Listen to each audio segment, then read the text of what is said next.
Well, hello and welcome to District Dialogue. I'm Commissioner Henry Mitchell III, District 1 Commissioner of Douglas County, and I'd like to welcome you to District Dialogue.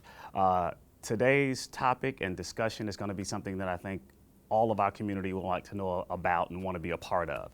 And we're going to be talking to our fire chief, his deputies, and all that they got going on, and how great it is and what it is to be a fireman or a firefighter, how you could become that. So just get ready, sit down, relax, and enjoy the ride, and we're going to have a great time talking about fire stuff. So before I get started, let's do this here. Let me let you guys introduce yourselves, and Chief, I'll start with you. Just kind of introduce yourself to the District Dialogue family, and kind of tell them who you are, and you know, I could tell you how you got here. Yes. And we're glad that you're here. Yes. But talk to the general public. Okay, my name is Chief Jolivette, and I started in the fire service in 1988. I'm married. I have 3 adult children, and I've been the fire chief for 6 months. I've enjoyed every moment of it. It's been very exciting, but the most important part is I'm a servant. I'm a servant leader, and I bring that to the community along with being my humility. And Chief, we appreciate that. I mean, you had some big shoes to fill with Chief Spencer, but I think my theory has always been you create your own shoes, and I think you're doing a great job even at that, though. But one little quick question, though, before we let them introduce themselves, the deputies. Are all the kids into firefighting, or is you know, because my kids in the military, I was in the military, and so my kids kind of all started in that military route. Is that your family, your kids? Well, my baby son is taking an interest in it, so I'm trying to convince him. Okay. My daughter is a nurse, and my other son is a psychologist. Okay. Psychology. So the baby boy, I have a chance with him. So. Okay. That's all. That's okay. I'm just curious. Okay. Thank you, Chief. Okay. I guess we'll start with your deputies, and we'll start with. Yes, sir. Miles. Yes, sir. My name is Miles Allen. Uh-huh. I'm 33 years in the fire service. Started in '88, '89. I am a military veteran. Uh-huh. I'm a long resident of Douglas County, and none of my family are in the fire or into the military. Okay. So that's my loss. Got it. However, I love being here. This is the greatest job in the world for me. Wow. To be doing it for 33 years, and to be here in Douglas County, in the county that I live in, is even more special because I'm serving the community that I'm a part of. And we truly appreciate you guys, and appreciate that what you guys do, and being right there on the front lines and doing what you guys do. So thank you again. I appreciate it. Thank you. Okay, let's go to the next deputy. I don't know who wants to kind of chime in first. All right. My name is Pablo Lugo. I'm Deputy Chief over Community Risk Reduction and Training. Okay. I've been a long-time Douglas County resident. I've been here since 1991, and I've worked for the fire department here since 1992. So this is my adopted community. I'm originally from Puerto Rico, so, but I am excited to be here. I'm excited for the chance to move this fire department forward into the 21st century. You know, it's an exciting time. Well, we got the great leader right here, you know, to kind of pull it off, though, but thank you again. Last but not least, we save the best for last. Hey, that's what my auntie told me. All right, my name is Eric Phillips. I'm the Deputy Chief of Operations. I come from Charleston, South Carolina. I've been in the fire service over pretty close to 27, 28 years. And I'm just humbled to be here. And I've always wanted to be a firefighter. Mm-hmm. I truly believe in servant leadership. And, you know, from the first moment I took a tour at the fire station, I knew exactly what I wanted to do. But I decided, I got fortunate enough to go to college. I became a school teacher. Then I decided, how can I use my talents elsewhere? Right. But I miss the kids, so I teach in the fire service. So I love the fire service. This is what I always wanted to do. And I feel blessed that I get to do something that I always wanted to do. And more than anything, serve this community. Got it. And that's the part I think we love the most. Okay. And also. No, go ahead. I'm sorry. Go ahead. I forgot to say, I am a Georgia boy. Okay. I'm originally from Valdosta, Georgia. Okay. Born and raised. Well, don't leave that out. But it's so good to know and to see people like yourselves that are doing this, and that willingness to serve is such a key factor. And I can say no more than thank you.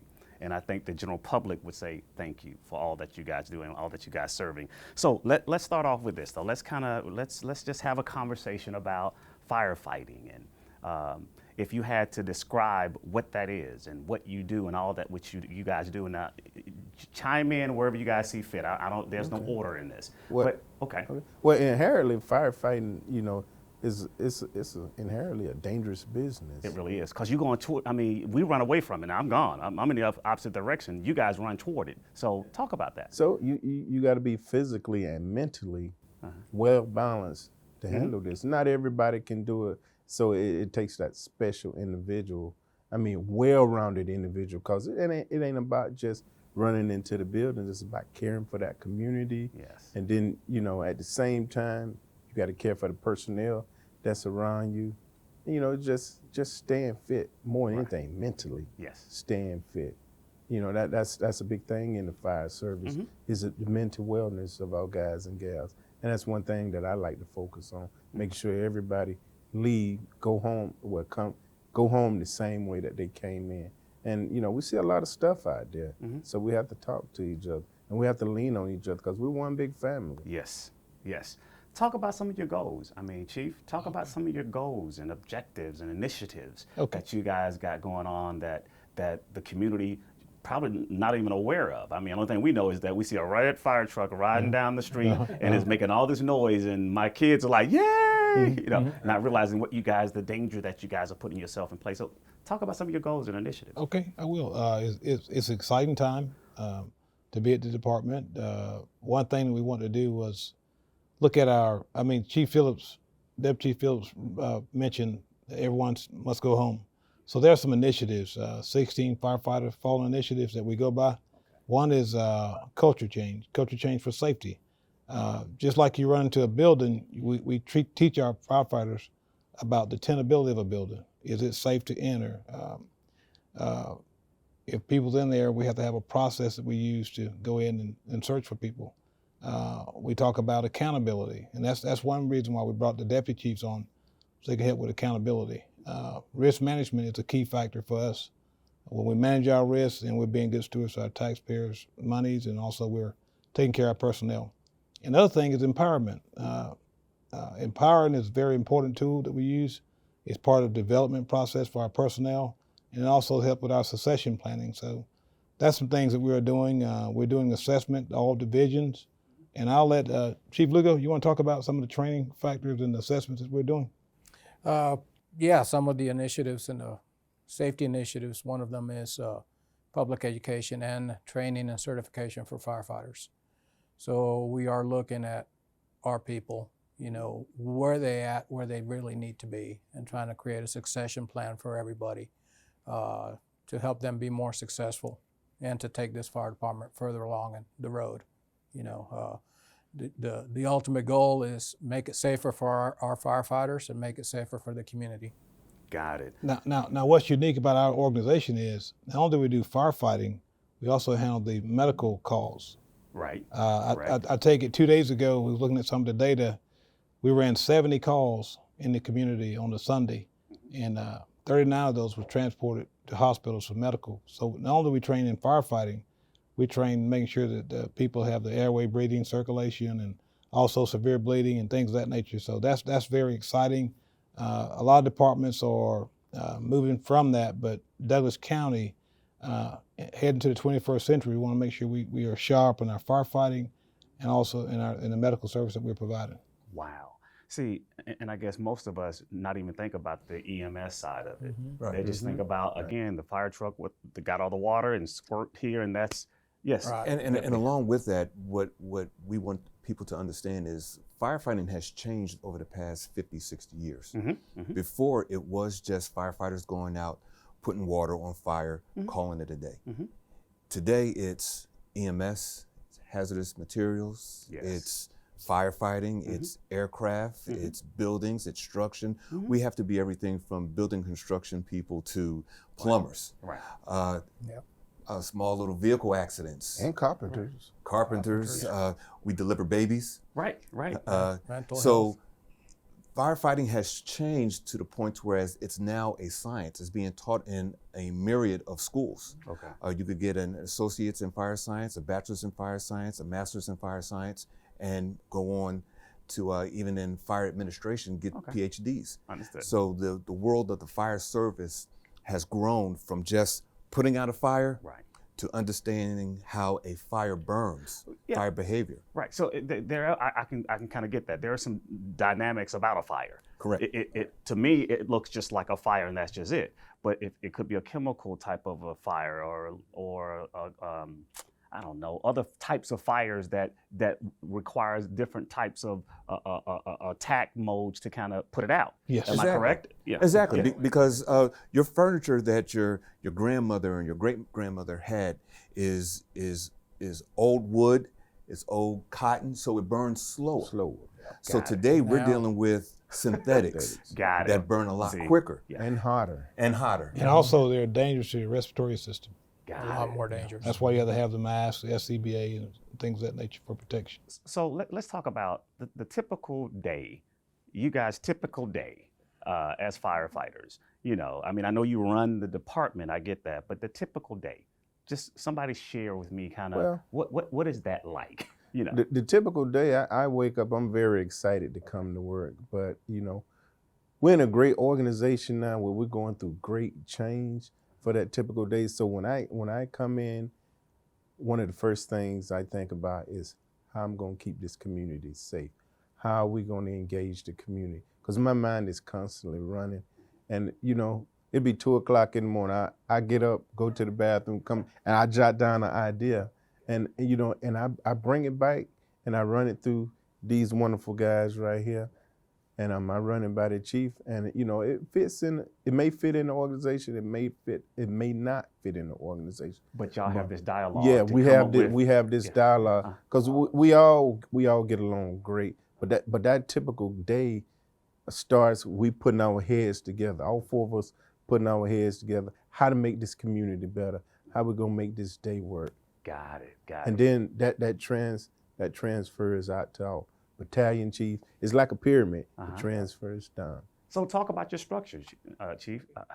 Talk to me about the structure. Then I got another quick question we'll toss in there, but talk about the structure of your department. Okay, first of all, we have a strong executive staff, Okay. which makes up myself and the 3 deputies. And then coming down the organizational chart, we have our battalion chiefs that's over the battalions. Currently, we have 10 stations. We have 1 battalion chief.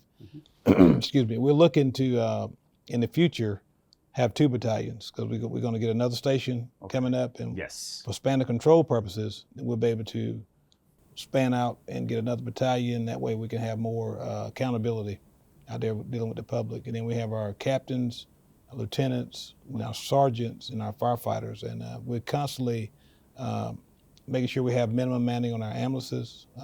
Paramedics right now is a shortage, but we're trying to be proactive in recruiting our paramedics so we can provide great clinicians to our citizens. Then we also have our support staff. We can't leave them out. They're the secretaries, the training personnel. We have an equipment manager. We have a fleet manager that maintains our fleet. Right. It's a variety of things that we have to make everything work. See, in my little pea brain, I just think about the fire and the truck and the water, not understanding that it goes way beyond that. Oh, yeah. It could be complicated. Yeah. It could be extensive, but each piece fits like a perfect puzzle. Because you can't have one thing without the other, and the myriad of people that we have in this organization, it's a well-oiled machine. It has to run perfectly in order to serve the public effectively. Understood. So let me shift gears and talk a little bit. One of my little, I guess I'll call it my pet peeve, where I every year I kind of hear this either on the news, a public service announcement, or something of that caliber about change your battery, put your smoke detectors up, blah blah blah. What initiatives are we doing as Douglas Countyans or for Douglas Countyans as the police chief when it comes to that type of an initiative? Okay, I'll leave that to our Well, community reduction. Okay. Deputy. you know, as always, we have a public safety education program, Okay. which emphasizes the changing of the batteries emphasizes the need for smoke detectors and Okay. carbon monoxide detectors. We also have a program that if you do need a carbon monoxide or smoke detector, you call the office, we'll gather your information, and our crews will actually go and install a smoke detector for you, or carbon monoxide detector, free of charge. Got it. So- So we kind of, as our fire department chief, you kind of go out and provide and or change and or add, if needed, those types of items to the general public. Am I If hearing they that need correctly? it, yes, if they need it and they can't afford it for whatever reason, Okay. we'll be more than happy Oh, that's to do good. that. But the most important thing we do is that education piece. Yes. And we take every opportunity to drive that message home that you need a working smoke detector in your home. Yes. We recently had a fire, and an 11-year-old child was able to rescue siblings because of a working smoke alarm. Wow. So we're going to be giving out that individual an award, and also we're going to be driving that safety message. We're going to tie those two together Got it. to get to someone who might not have a smoke detector. So- Working properly. Right. So when does that initiative kind of start? Is like mid-year, end of the year? Is there kind of a structure here, or is it just kind of like, hey? Now we have an ongoing initiative, but we're Okay. going to do something special. Now we have our executive team, and Okay. our planning team, and our Okay. new community risk reduction deputy chief. We're going to do something special where we're going to start actually canvass neighborhoods. Okay. We go out to the neighborhoods, we're going to knock on doors, and as we're building that relationship, at the same time we're making sure that they have the things they need for prevention. Wow. And we talk about prevention. What you say about prevention? The best way to put out a fire, you prevent the fire. Okay. And that goes all the way back to our community engagement. You know, engaging that community, like the young kids, you get them while they're young. You start sprinkling them seeds, fire safety, that education component.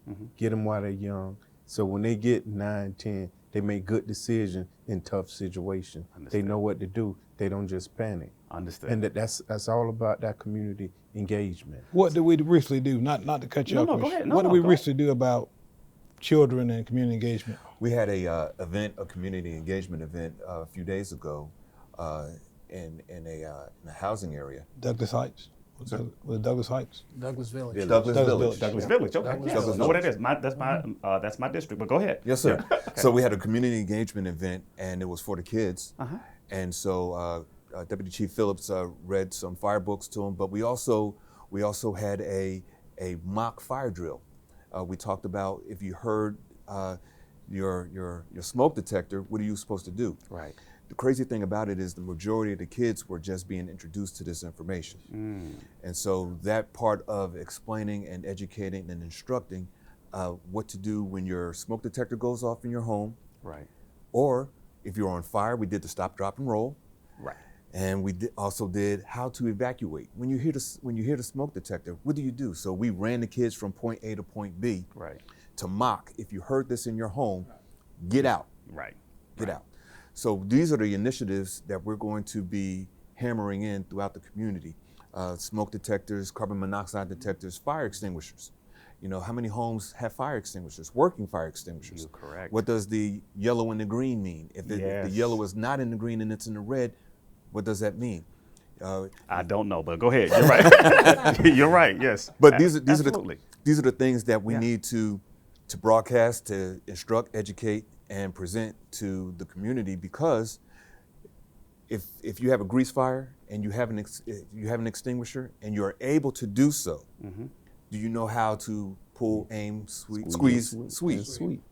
The pass. Yes. And so And that's that education. That's that education And component. that's good though, Yeah. guys.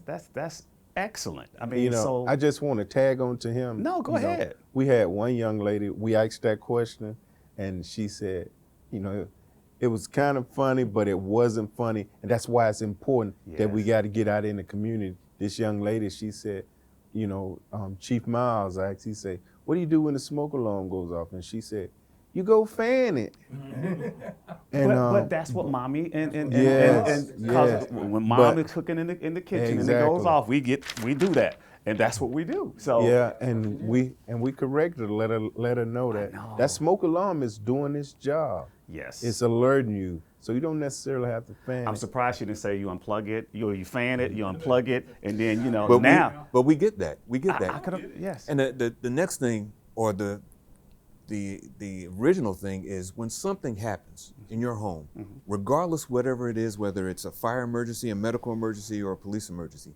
dial 911. Got it. Dial 911. A lot of kids get afraid to dial 911. A lot of kids don't know how to dial 911, but we want to push that information on to the community at large to say, look, this is what you need to do. We're going to come. Understood. Regardless, we will come. If we may send God and country, and if we don't need them, we'll send them back. Understood. But we're going to bring you the help that you need every time. But that's so rewarding to hear that we and your team is looking to be proactive and doing things to so we don't just react to everything. I mean, and it's kind of funny to note that that's what we're kind of sort of taught. I'm one of those guys. We fan it, get the smoke out the way, and in some cases we unplug it because it's like, oh, that's just annoying. And how do you kind of get that information across to these guys that? And that's how you change that culture. Yes. You got to change that culture. Yeah, because if not, I'm stuck there unplugging and fanning. Right. And now when it's really needed, it's no longer operational. That's right. It's inactive, and now there could be a form of casualties. But you're building a negative habit. Uh-huh. You're building a negative muscle memory. You know you're going to have ribeye, and you know you like your ribeye charred, and you know that char is going to smoke up the kitchen. Yes. So before you even begin to cook, you're going to go ahead and unplug that. Yes. That, You've been by my house or something. Definitely, you've been by, something about this. I don't know. It sounds like me though, but you're absolutely right. So we say, understood. leave it alone, let it go. It's doing its job. Because if you unplug us, we're not doing our job. You're right. You're right. And then what really happens in the end is that you unplug it. You forgot that you unplug it. And it stays unplugged. And now it's been days, months, years, and it's like Something bad's going to happen. And then something happens, and it's like voila, So that's what you don't. What?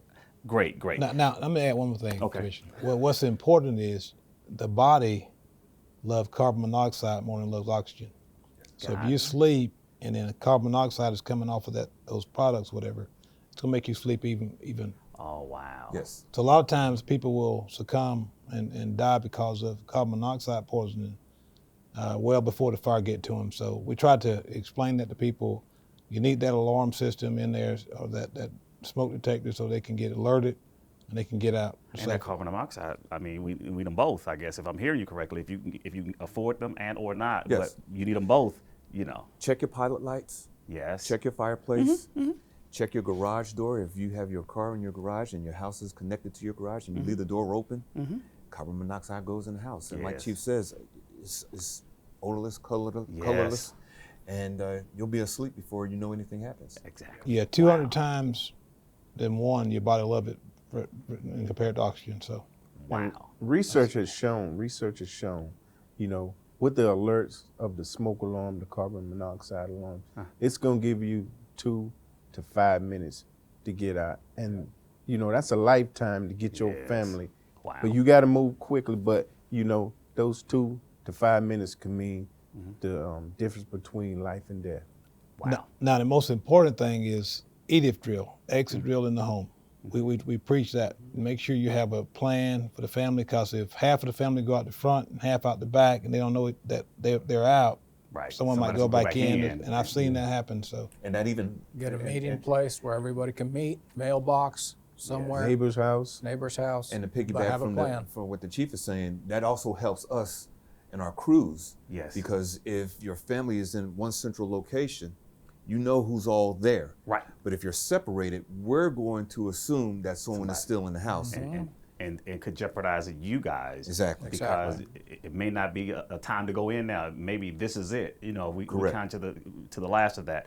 So how often do you guys kind of involve this kind of training and education and process with the school system? I mean, did the school system kind of get engaged with this kind of a Yeah, we plan? we look for partnerships. Okay. With Always. schools. And and again, that's very important, because you start when you're young. Yes, And and then that's you- why I was stating that, because if we can get to them there, and then Yeah. we can kind of train them so they go I'm- home and I'm say, a- Mom, Dad, I'm a you don't product. do that. Yes. I'm a product of that. Okay. Because in the second grade, when I went on the fire station tour in the second grade, and I seen somebody look like me climb up that ladder, Uh-huh. I knew right then. Yeah. I knew what I wanted to do. Got it. Well, good. Well, the good part is you partner with the community, Yes. the school system. I mean, I don't know, Exactly. whomever that needs to know. You guys are Businesses. yes, Yes. businesses. You know, so Now we also play an active role in inspecting the schools before school start. Got it. We go out and we do inspections, and then on an annual basis, we go in the buildings and make sure they have the things they need, and make sure our personnel are familiar with the layouts of the buildings. So, it's So do you get to the school system and say, what is your active plan in the event of a fire? Yes. What should and help them either enhance it or add to it or take away from it, because it doesn't make sense for you guys to go out two separate doors versus, I don't know, it Correct. just depends. Or do you guys kind of help them kind of formulate the true plan, the risk factor in case of an emergency? This is what you do. Yeah, I Okay. think that's why our fire marshals and our Yeah. inspectors, they do a great job with that. on And they do that year round. yeah, they have an emergency they preparedness get- plan. They keep track of all the fire drills in the county. Good. They help the schools. They do the pre-fire plans, the building inspections. That is part of the community outreach. It's not just education. Understood. It is the inspections, the plan reviews, all those fall into that community outreach. And also, it's a state requirement. The state Yeah. requires Got you. that they be prepared and ready to go. And be prepared. We might spill this over to government buildings too. So If needed, yes, do it. Yeah, we come in today. This morning, we was checking Oh, smoke. you came and smoke- checking and fire inspected us like, detection. hold on. so right after this, we're just going to have to. Okay, exit right. the Okay, building. then you go write us up. So, okay, they need the commissioners need to do 1, 2, 3, 4. But one other quick question. So and with the oh God, where you guys the get your water from? I'm having a senior moment. The Hydrants? the fire Hydrants. hydrants. Thank you. Okay, so you guys kind of would paint, keep those up. I mean, is there a maintenance? Chief Lugo. Okay, all right. Okay, for ISO purposes and for safety, we have to put hands on every hydrant in Douglas County Okay. at least once a year. Okay. So we'll go, we'll check it, we'll inspect it, we'll make sure that it works. We clear 3 feet around it, make sure there's no vegetation, so any obstructions that'll inhibit us from using them. Okay. But that is a mandate. Now that sounds like a small task, but we're talking how many hydrants? Chief? 7,200 hydrants, See, and that's what I was going to get to. Like, how many should we over expect? 7,000. But now the great thing is, even this morning, we had a meeting with our partner, the water department. Okay. We talk with them, we coordinate with them. They do the flushing and all. When ISO come in, they do it throughout the year. But we had a regular meetings with them, make sure that we have our thing, all the water sources and all in place and intact. Okay, got you. Okay, well, good stuff. Wow, I was just, the fire hydrant thing was always kind of like, sometimes I see them red, yellow, it's like, y'all make them pretty, y'all make them, like unique and, so. Well, thing that- sometimes, oh, go ahead. I was going to say that the thing about the fire service is we cannot do what we do by ourselves. We have to partner with a bunch of different agencies, Uh-huh. whether you're talking law enforcement, utilities, public agencies, private. So it has to be a partnership so we can all know exactly what is expected. Because there's a great expectation of what needs to be done.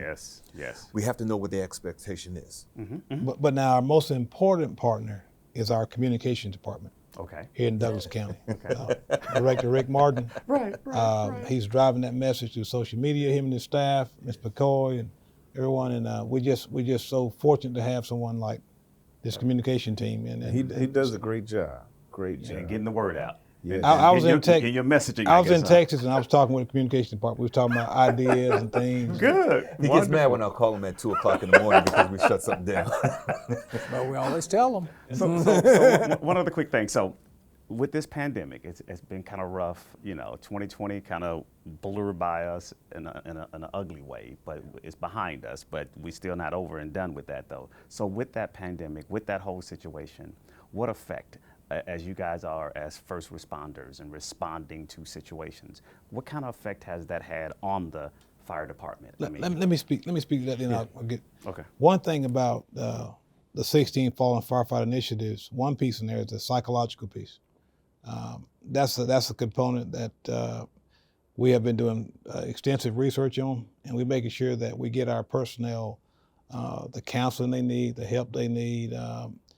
When they come in the morning, we give them an assessment, look at them, see how they're doing, talk with them, make sure they're okay, because it's had an impact on the public safety personnel. So, with that said, y'all didn't want to respond to that? And another impact that it's had is just the engagement. We're not able to go out and really engage the community, because the fire station is a public station. Mm-hmm. Everybody's welcome to it, and you got that piece. You can't really engage each other, so you're forced to come up with creative ways to try to engage the community, because you want to be proactive rather than reactive, and that's where that social media comes into play. You can come up with creative ideas such as, reading to the kids on Facebook or what have you, whether it's about fire safety, and at the same time you're practicing social distance, but you're still engaging that community. Understood. There are 4 quick response vehicles that the Board of Commissioners has recently kind of approved. Talk about that and how that's going to help impact you guys, or help with you guys, or help do your job. Okay, you want to start? The basis for the quick response vehicles is number 1, faster response, obviously, to emergencies. Basically to supplement the ambulances in the system and supplement the fire trucks and the fire apparatus. That's the model we're looking at. We're trying to get our response times down to further than what they are now. So I think it's a better allocation of resources also, because with that response model, we can then look at paramedics, which is a national shortage, which is really a problem. And we can reallocate that resource a little bit better and make it more efficient. Got it. And also it's a big safety factor, as Deputy Chief Lugo was saying, for our citizens. If you go into a person having an issue breathing or what have you, and you have a big old large ladder truck responding to it, 1018 light sirens, now you got citizens that might be in harm's way or what have you, or your crew. So, but with a quick response vehicle, we're able to send those F-150s to the scene. Smaller, yes. They can get in and take care, get to the patient quickly, and they also be better clinicians because they're paramedics, and it's just a win-win for the community and for the organization. Got it. So you guys didn't turn down those vehicles, I guess. No. But at the same time, just add what the chief say. We also want to be good stewards of the public money. Right. Absolutely. Because it helps from the standpoint of, you don't have those ladder trucks on the road. You ain't got the wear and tear on those tires. Very expensive. And then you talk about the fuel. Yes. It's much better to run that smaller vehicle. And so on the back end and in the long run, we're saving money. So let me ask you, who determines that kind of, what goes out? The smaller, the larger? So it depends upon that not E91, the 911 call, and what you've heard, the situation, what you kind of running into, then you decide on which to deploy. Yeah, what. and that's basically it. Okay. Through the computer-aided dispatch cards. Okay. Us and the medical director get together, and Got it. basically we determine who goes to what. Got it. Okay. And that's one of the process we're doing now. In fact, we're about 80% through. Got it. But depending what 911 hears, what the patient's complaint is, we'll have a set program of, okay, they get a quick response vehicle and an ambulance. Wow. Or a quick response vehicle, a ladder truck, and an ambulance. Just There's an depends. algorithm. Right. Now also, as a safety net, we have our battalion commanders, and they are listening to the call, they're monitoring the calls, also the captains, and they're able to assist 911 if they need to, if they're closer units or what have you. So it's a smooth operating system, and it works well, and it gets us to our citizens quickly when they need help. Right, and so that determining factor would be the call itself, kind of what was said on that call, and did it sound like a 15-story building fire on the 19th floor versus somebody exactly. and then sometimes we have to be critically thinking. Yes. Because sometimes a call can come in as a stub toe, Yeah. and then wind up being a hostage situation. Understood. So from cradle to grave, it can change 101 times. Understood. And always err on the side of the safety. Exactly. Always on the side of safety. Got it. Send more than what you may need or whatever. Exactly. If you think If we're or not less. sure, we'll send more. Right, Yes. and keep it Or going. less. Now, Or you- less. Gotcha. You mentioned being proactive. Part of our strategic plan is to deal with our other outlying organizations, our neighboring organizations. And we were just on the phone with City of South Fulton this morning, and we're looking at an automatic aid agreement where we can help them out and they can help us out. Absolutely. And, so we're constantly behind the scenes trying to be proactive, so that way, if any citizen need help, we're able to help them out Understood. with an agreement. Well, we got to have those kind of relationships. I mean, we as commissioners do the same. You know, we kind of build those relationships because you just never know. Cobb sits on one side of us, Fulton on the other, and Carroll on the other side. So we just never know when that relationship. You need to have already built that relationship. Then all of a sudden, trying to say I need, or there's some needs that. Okay. Well, let me shift gears on you. And I know we coming to a close, guys. So I don't want to miss anything. But coming up is 9/11, September 11th. I don't know kind of what you may have been doing during that time, and kind of what was going on in your life during that time. What is it that you guys are planning to do or got in play to do that's going to be happening either during that time or during that week, or that's going to kind of remember that moment? I'll start out and y'all can chime in. Our main goal is to unify the community. That's our main goal, is to unify, to come together, and let's unify and make sure we're stronger, we're more aware, we're taking care of each other. So as part of the fire department, we are actually working with various community members, elected officials, non-governmental officials and organizations to come together, and we're going to commemorate the event, but also we're going to focus on unifying each other. And one thing that we're doing is we have a survey that we have put out to the community, and what we're doing is getting their input. What you like to see for this event, what location. We have different selections they can choose from, but and that goal is to make sure we're giving everybody input on what we're doing. We want to have a input and build a relationship with our community so we can unify and continue to grow stronger. So Wow. And more than anything about that, I keep going back to that community engagement piece. When you say unify, because a lot of times we want to be out there in the public, and we want the public to know us before we meet them on their worst day in their lives. Understood.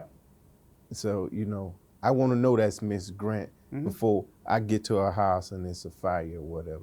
Build that trust and build that relationship with our community.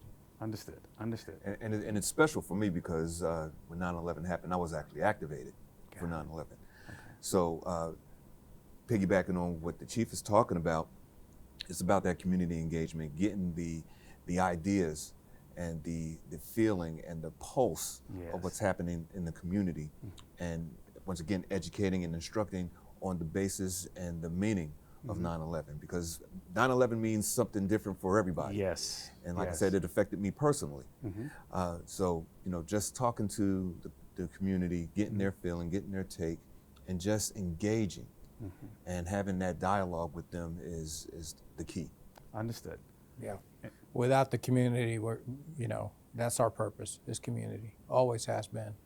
And without them, we wouldn't exist, to be honest with you. And I think this is a part of getting them involved and growing that relationship.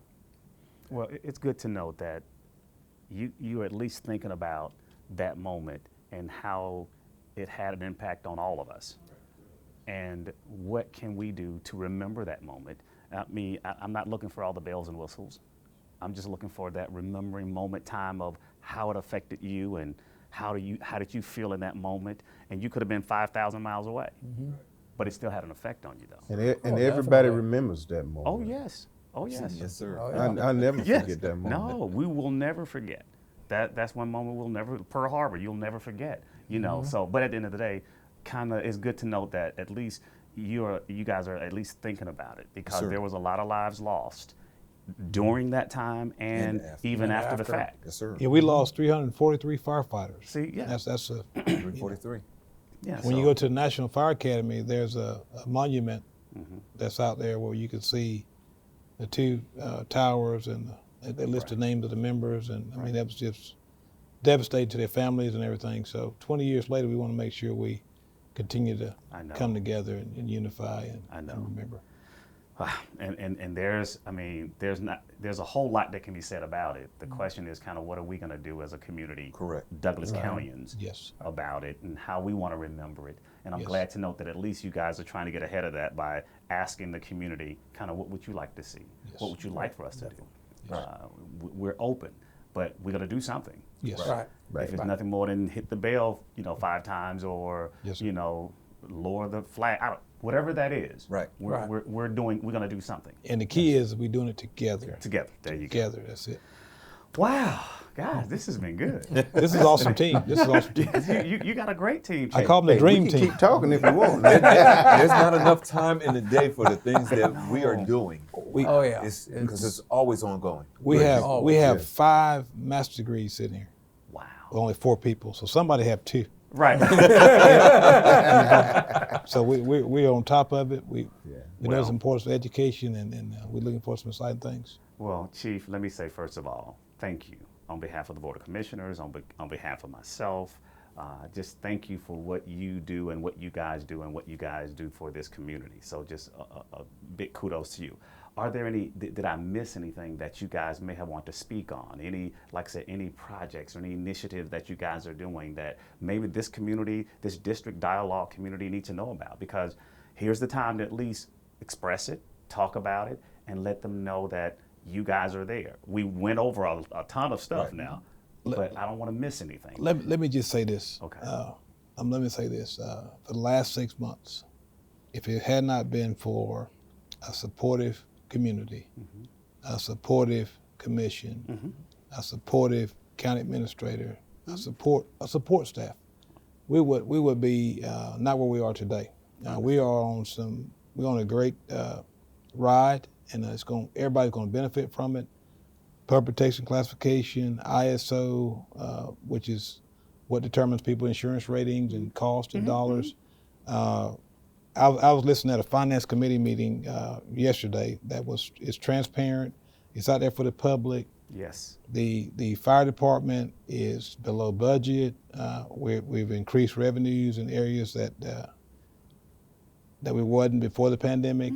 So we're doing some great things. So what I'm gonna say is we're mission focused and data driven because we want to be good stewards of taxpayers' monies, and we can't do it without support system that we've had and we will have in the future. You got it. And I'll tell you this much, Commissioner Mitchell, I can't speak for my colleagues, but you got my support, and you know that. Yes, sir. Chief, because we talk a lot. So just FYI, guys, we talk a lot though. Yes. If not via text, we talk. But no, I think you guys you got an awesome team. Yes. I think you're doing an awesome job, and I'm just so proud that you took ownership of Douglas Countyans and want to be a part of this team. So thank you very much for that. Thank you. Are there any others that would like to, any closing remarks that? Stay tuned. Stay tuned. Okay. Okay. We're having fun. That's our motto. Yeah. And, Or one of them. and I have a motto: if serving is beyond you, then leadership is beneath you. Oh, So it's all about serving. okay. Okay. Love it. Love it. Okay. Okay. Now you got me pondering like, okay. I just look forward to uniting the community. Community risk reduction cannot be done with the community, cannot be done without relationships with internal, external stakeholders, private businesses, churches. And that's what we started working on. That's what we have to develop. Well, I continue to hear this. Public servant, community. I mean, those two key phrases and words, or whatever you want to call them, is what you guys are and what you guys truly represent. And it's an honor to hear that that's who you guys are. We work here and we live here. Yes. Yes. And we're gonna play Every here single one too. of them. Well, one thing that we're really good at, and we're working on it, constantly enhancing it, is being responsive to our community. When they call us, we call them right back and take care of their needs, their issues they have, and we take pride in it. You know. And Chief, you mentioned to me, I know we talk about some, and I don't mean to throw you off guard on this, but there was a committee, not a community thing you was trying to put together with people of the community. What help me refresh my memory on that you was trying to pull off. Yes, sir. We're looking at an initiative that's dealing with a community task force. Okay. And that task force will each commissioner will select 2 individuals out of the community to be a part of that task force. And what we're going to do is collectively work together. And these are just community folk. This is not like we going to get somebody with. Yes, just community. Could be home, mommy at the house, got 2 kids and a dog. Yes. That can be on this. Okay, all right, go ahead. And what we're going to try to do is get together and do some planning together, to do some proactive planning so that we can address the needs of all people in the community. But we'll have representatives on the task force that will bring us situations or ideas, and we will take those and run with them and make our community better. And then our favorite saying here is, "What's for lunch?" They laugh and they can tell you off the air what that means. Okay. Well, listen, thank you. I really appreciate you, Chief, and your deputies and all you guys for at least taking just a few minutes of your time, because I know you guys got plenty to do, to sit here and talk to the viewers of District Dialogue. So once again, thank you guys, and thank you guys very much for what you guys do. Thank you. Thank you. And again, hey, I think this is a wealth of information, so please continue to watch and continue to kind of find out more what's happening with the fire chief and his deputies and at the fire department, and I think there's a lot that's going on. Join us again, and for all the information that I guess, Chief, if they need to kind of find out more about you or anything they need to, I'm assuming do you have a number or a website or just go to Celebrate Douglas? I mean, is there a particular way they can get to you? Yes. Outside of 911? Yes, yes. We do have our local number that our communications department have done a great job in publishing. We do also have a website. We have our Douglas Fire EMS website. Okay. We also have the Douglas County Happenings. Most of the things we're doing now, we are networking with the communication department, so we're getting it firsthand, fresh off the printing press. So, and outside of that, stop by the fire department at 12501 Veteran Memorial Park, and we will actually be there to welcome you. And actually, our departments belong to the citizens. Yes. Yes. Just this morning, I was sitting there with the citizens saying, "Hey, this is your department. This is your equipment. What can we do to serve you?" And that's one of our things that we do. You've said enough, Chief, because I want to say about your deputy. Said we can go on, and this Yes, conversation could continue on. So we're going to leave it there. Yes. We're gonna leave it there.